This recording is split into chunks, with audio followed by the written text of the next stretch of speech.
So now I invite Rashid bhai to narrate the film industry का music history. Okay, please.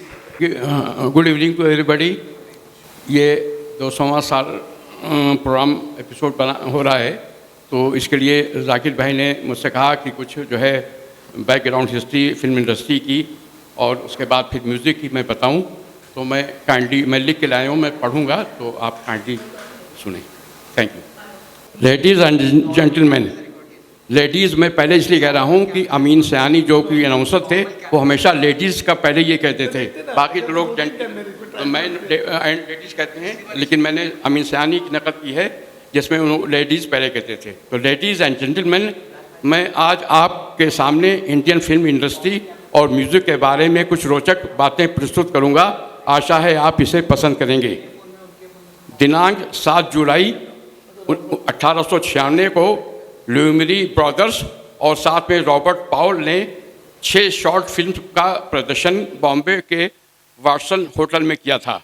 इस तरह silent films की शुरुआत भारत में हुई जो 1930 तक चली। दादा साहब फाल्के जो प्रोड्यूसर डायरेक्टर स्क्रीन राइटर थे, 1913 में राजा हरिश्चंद्र हिंदू मैथोलॉजी पर फिल्म बनाई।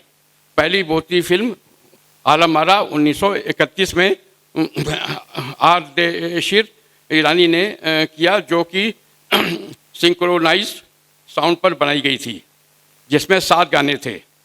दादा साहब फाल्के के बाद में उनके नाम से अवार्ड शुरू हुआ और वो 1870 में बर्थ हुई थी और 1944 में डेथ हो गई थी। फिर जमशेद जी फराम जी ने शीरी फराद बनाई, जिसमें 42 गाने थे और वो एक तरह का ओपेरा की तरह थी। उसके बाद फिर 2 स्टूडियो बने, एक बॉम्बे टाकीज़, दूसरा प्रभात फिल्म कंपनी। 1931 से 1940 तक 930 फिल्में बनी, जिसमें एक्टर्स एक्टिंग के साथ साथ गाने भी गाते थे। लेट 1940 से लेकर 1960 तक का पीरियड गोल्डन एज कहलाता है, जिसमें थीम होती थी national building, poverty, social issues, जैसे मदर इंडिया और प्यासा 1957 में बनी थी।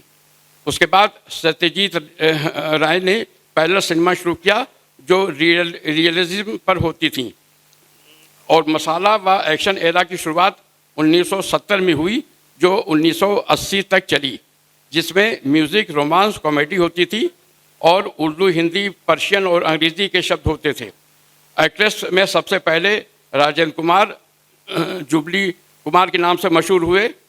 उसके बाद फर्स्ट सुपरस्टार राजेश खन्ना और उसके बाद angry young man Amitabh Bachchan हुए। ये एरा 1980 से 1990 तक चला। लिबरेशन और मॉडर्न एरा 1990 से आज प्रेजेंट तक चल रहा है। फिल्म दिल वाले दुल्हनिया ले जाएंगे में एडवांस विजुअल इफेक्ट्स का इस्तेमाल हुआ। अब मैं थोड़ा पुरानी एक्ट्रेस देविका रानी के बारे में बताऊंगा। वो 1908 से 1994 तक रहीं। रविन्द्रनाथ टैगोर की ग्रैंड नीस थीं। उनके पहले हस्बैंड हिमांशु राय 1929 से 1940 तक रहे। फिर रशियन पेंटर स्वीटोलेव रोरिच थे। एक्टर नजमुल हसन से भी उनकी दोस्ती थी। शशिधर मुखर्जी ने अपने साले अशोक कुमार को देविका रानी से मिलाया तथा उन्होंने अछूत कन्या और जीवन नैया में 1936 में एज ए हीरो लिया। देविका रानी ने ही बॉम्बे टॉकीज़ की स्थापना की थी, जिसमें शुरू के कलाकार उनसे जुड़े थे। देविका रानी कलकत्ते भी चली गई थी बीच में, तो अशोक कुमार उनको वापस बॉम्बे लाए। 1940 के बाद मोशन पिक्चर स्टूडियो से इंडिपेंडेंट प्रोड्यूसर का दौर शुरू हुआ।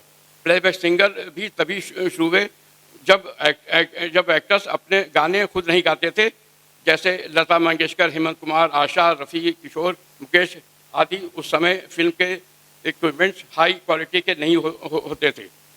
2001 में फिल्म लगान से सक्रोनस साउंड मूवीज़ की शुरुआत हुई। 1935 से 1950 तक Bollywood run by film studios, namely new studio 1931, Rajkamal 1942, महबूब 1943, नवकेतन 1949। इनकी फीस ज़्यादा होने से 1950 से 1998 तक डायरेक्टर्स ने खुद फिल्म प्रोड्यूस करना शुरू किया तथा अपने म्यूजिक डायरेक्टर वगैरह का खुद ही सजेशन करते थे।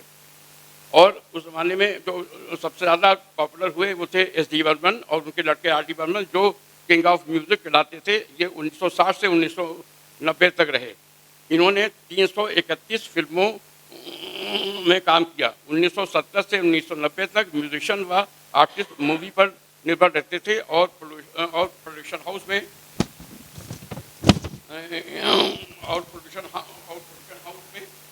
काम करते थे। Indian music industry growing with in implementation of 4G, lower data cost, increasing number of smartphones users. The top digital music series provides are Jio Saavn, Gaana Vine Music, Spotify, and Google Play Music. The majority of Hindi music consumed on streaming series also provided the opportunity for non-film music. Bollywood music is most popular in the world. Industry produces 2,000 movies each year. Composers adopt Western pop, jazz, rock, and classical, etc. Thank you.